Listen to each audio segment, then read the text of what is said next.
کہ باپ جو ہے آسمان سے زمین پہ لانے کا سبب بنا، اور یہ استاد جو ہے اس نے مجھے زمین سے پھر آسمان تک پہنچا دیا۔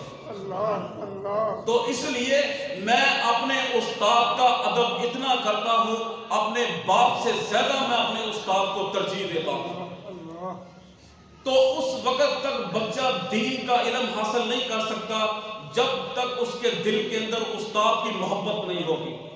اگر استاد کی محبت بچے کے دل میں نہیں ہے، اس کی نسلوں میں قرآن کا حافظ پیدا نہیں ہو سکتا، دین کا علم ان کی نسلوں میں نہیں آ سکتا۔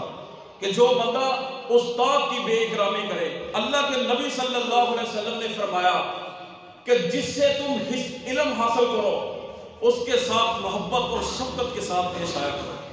حضرت علی رضی اللہ تعالیٰ عنہ کا بڑا مشہور و معروف قول ہے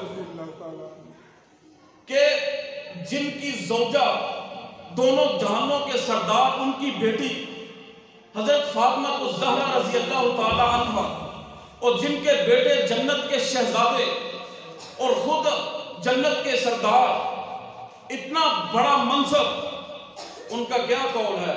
حضرت علی رضی اللہ تعالیٰ عنہ نے فرمایا کہ جس نے مجھے علم کا ایک حرف پڑھایا، جس نے مجھے علم کا ایک حرف پڑھایا سکھایا، اس نے مجھے اپنا غلام بنا لیا، چاہے وہ مجھے بیچ دے یا چاہے وہ مجھے آزاد کر دے۔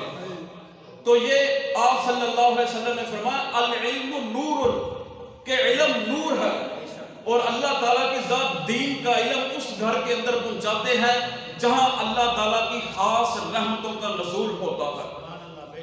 دنیا کا علم پڑھ لو، کالجیں، یونیورسٹیاں، ہر چیز دروازے کھلے ہیں، لیکن دین کا علم وہ حاصل کرے گا کہ جس کو اللہ کی ذات چن لیتی ہے۔ یہ آپ جاؤ نا گھروں کے دروازے کھٹکھٹاؤ، دیکھو گھر میں کتنے حافظ ہیں، کتنے دین کے عالم ہیں، یہاں سے آپ کو پتہ چل جائے گا کہ ہر گھر میں نہیں پیدا ہوتا۔ تو اس لیے والدین سے یہ گزارش ہے کہ استاد باپ کی جگہ پہ ہوتا ہے، اگر وہ بچے کو سمجھانے کے لیے کوئی بات کرتا ہے تو اس بچے کی تربیت کے لیے کرتا ہے۔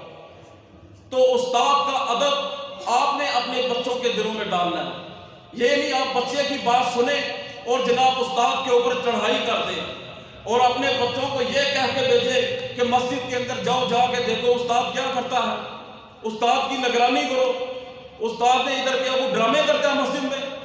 دین کا علم سکھانے والوں کے بارے میں اگر والدین ایسی سوچ رکھیں گے تو وہ والدین اپنے ذہن سے یہ اشکال نکال دیں کہ ہماری اولادوں کے سینوں کے اندر دین کا علم آئے گا۔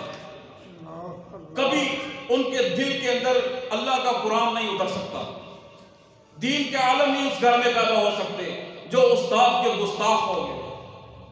تو اس لیے ایک مشہور محاورہ ہے کہ با ادب با نصیب، بے ادب بے نصیب، اور یہ جو ہے عقل مند کے لیے اشارہ کافی ہوتا ہے۔ تو اس لیے یہ پچھلے جمعے کے اندر بھی میں نے علم کے موضوع پہ گفتگو کی تھی، اور اسی جمعے کے اندر بھی کہ ہم اپنے گھروں کا ماحول بنائیں، اپنے بچوں کی تربیت کریں اور اپنے امام کی احترام کریں، ادب کریں۔ جو بندہ اپنے امام کا ادب نہیں کرتا، احترام نہیں کرتا، مصلی رسول پہ کھڑے ہونے کے جو امام ہے اس کا بغض اپنے دل میں رکھتا ہے، اس کی نفرت اپنے دل میں رکھتا ہے، اس کی کوئی نماز قبول نہیں ہوتی، اس کی کوئی نماز قبول نہیں، اس کی کوئی عبادت قبول نہیں، اور جس کا بچہ بے ادب ہے وہ بچہ کبھی دین کا علم حاصل نہیں کر سکتا۔ اور تیسری بات یہ ہے کہ اگر کوئی بندہ اللہ کے راستے میں، اللہ کے گھر میں، مدرسے کے اندر یا مسجد کے اندر کوئی اپنی جیب سے مال دیتا ہے تو پھر اس کا ارادہ یہ ہوتا ہے، نیت اس کی یہ ہوتی ہے کہ جو ہے میری بلے بلے ہو جائے گی، یا میرا نام ہوگا، یا مسجد کے کاموں کے اندر میں جو ہے دخل کروں گا، تو اس بندے کا اللہ کے راستے میں دیا ہوا مال اس کی نجات کا سبب نہیں بنے گا بلکہ اس کے لیے عذاب بنے گا۔ تو اس لیے یہ بڑے نازک معاملات ہیں۔ تو ادب سب سے پہلے ہے، ہر جگہ پہ استاد کوئی بھی ہے، چاہے اس نے دین کا علم سکھانا ہے، چاہے دنیا کا علم سکھانا استاد کوئی بھی ہے اس کا احترام ضروری ہے. اگر استاد کا ادب نہیں ہوگا، احترام نہیں ہوگا، تو کبھی دین کا علم جو ہے وہ بندہ حاصل نہیں کر سکتا.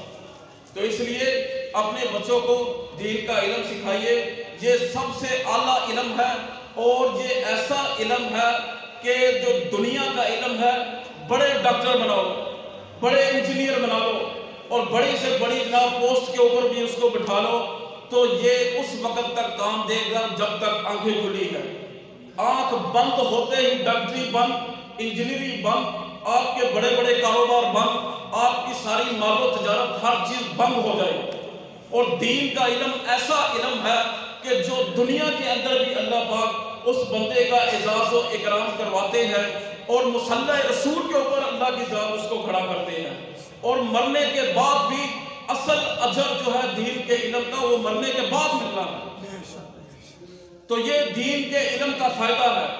تو اس لیے علماء کے بارے میں غلط سوچ رکھنا، امام کے بارے میں، استاد کے بارے میں، یہ اس بندے کی جو ہے سمجھ لو دنیا بھی خراب ہوگی، برباد ہوگی، اور آخرت بھی اس بندے کی برباد کر رہا ہے. تو ادب جو ہے وہ سب سے پہلے، کیونکہ اللہ کی ذات قیامت کے دن جو ہے وہ اعلان فرمائیں گے. این الفقہاء، جب قیامت کا دن ہوگا، سورج سوا نیزے کے اوپر ہوگا، تو اللہ کی ذات 3 اعلان فرمائیں گے. این الفقہاء، کہ فقہاء کہاں ہے؟ این الائمہ مساجد، کہ مسجدوں کے امام کہاں ہے؟ این المؤذنین، کہ مؤذنین کہاں جو اذان پڑھا کرتے تھے؟ تو یہ 3 طبقے کھڑے ہو جائیں گے ایسے. اللہ تعالیٰ کی ذات فرمائے گی کہ تم سارے چل کے میرے عرش کے سائے کے نیچے آ کے ٹھنڈی ہواؤں میں بیٹھو، اور میں ان لوگوں کا حساب کتاب لیتا ہوں. اللہ کی ذات خود اکرام کرے گی. اعلان ہوگا کہ مسجدوں کے امام کہاں ہے، مؤذنین کہاں ہے جو مسجد میں اذان پڑھا کرتے تھے. تو اس لیے جن کا احساس کرم اللہ کی ذات کرتی ہے، تو کیا ہم نہیں ان کا کر سکتے؟ تو جس طبقے میں ہو، استاد کا ادب جو ہے وہ بہت ضروری ہے، امام کا ادب جو ہے وہ بہت ضروری ہے. اگر آپ امام کے پیچھے نماز پڑھتے ہیں اور دل کے اندر امام کی نفرت رکھتے ہیں، تو آپ کی کوئی عبادت قبول نہیں ہو رہی ہے. اللہ تعالیٰ مجھے اور آپ کو عمل کی توفیق دے.